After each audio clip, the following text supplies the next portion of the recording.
Bago ako naging B-Mobile member, dati akong OFW. Caregiver ako sa Israel ng almost 8 years. Pero bago pa ako napunta ng Israel, pumunta rin ako sa ibang bansa, sa ibang lugar. So, nagtrabaho ako sa Korea, nagtrabaho ako sa Saudi. So, ang trabaho ko doon, syempre mag-alaga ng matanda. Sana nanay ko yung inaalagaan ko, kasama ko, pero ibang lahi o ibang tao. Nung mga panahon na meron akong inalagaan na matanda na nagkakalat siya ng dumi, naiihi siya sa panty niya, minsan pag pinapakain mo siya, pahirapan, mumurahin ka pa niya, dahil akala niya pinipilit mo talaga siyang kumain. Pero syempre, bilang caregiver, kailangang ibigay mo sa kanya yon. So pagka minumura ko, ganon, naiiyak na lang ako kasi hindi mo naman siya pwedeng patulan. Caregiver ka nga eh. Naiisip ko yung parents ko. Kasi dapat ako yung kasama nila sa bahay, pero matagal akong wala. Lagi akong nasa abroad. Nung mga time na yon, sabi ko sa sarili ko, pag umuwi ako ng Pilipinas, ayoko nang bumalik sa abroad. Kaya naghanap talaga ako ng opportunity na yung mag-i-stay na ako sa Pilipinas, yung hindi na ako aalis. Ayun, nakita ko nga si B-Mobile.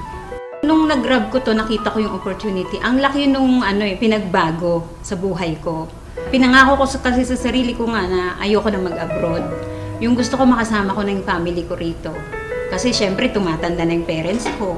Yun yung nag-push din sa akin para gawin ko si B-Mobile. Hindi kagaya nung nagtatrabaho ako as a caregiver, ginagawa ko lang yun kasi trabaho ko yun. So wala akong choice. Pero dito, bilang B-Mobile technopreneur, nade-develop din yung pagkatao ko. Yung sabi ko sa sarili ko, ay marunong din pala talaga ako makipag-usap. Yung isang pinagpapasalamat ko na nandito ako ngayon sa B-Mobile, yung nagkaroon ako ng time sa sarili ko, nakakapunta ako sa iba-ibang lugar kasi sabi ko noon, pumupunta ako ng abroad, pero ang Pilipinas hindi ko nalilibot. So ngayon nagagawa ko na siya. Napupuntahan ko na yung mga lugar na hindi ko napupuntahan noon dito sa Pilipinas.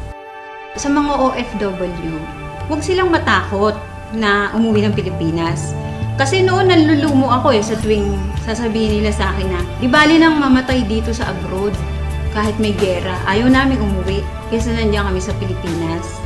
Ganun na ba talaga kahirap yung Pilipinas para ganun lang sabihin nila?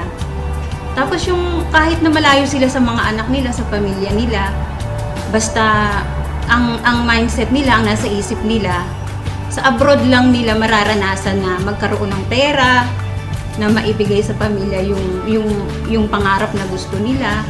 Hindi ka palaging malakas. Hindi ka palaging may trabaho dyan. Darating ang panahon, uuwi ka rin ng Pilipinas. So, ang sabi ko, kung gagawin nyo si B-Mobile, pag uwi nyo ng Pilipinas, meron na kayong ipon, meron na rin kayong gagawin.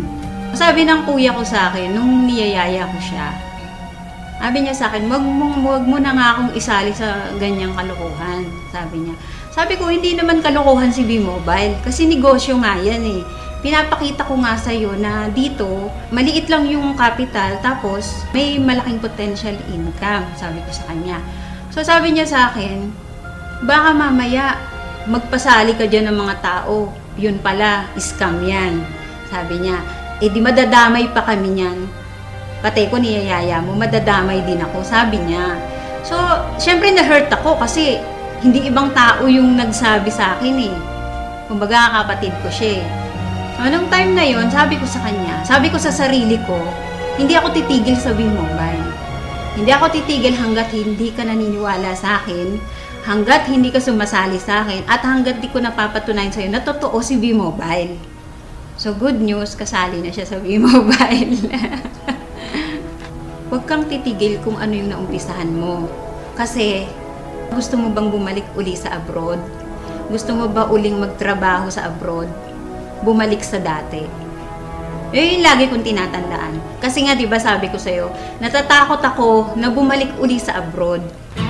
Sa mga OFW na kagaya ko, subukan ninyo na mag-invest sa WeMobile. Hindi naman habang panahon na nasa abroad kayo, darating ang time hindi nyo na rin kakayanin magtrabaho.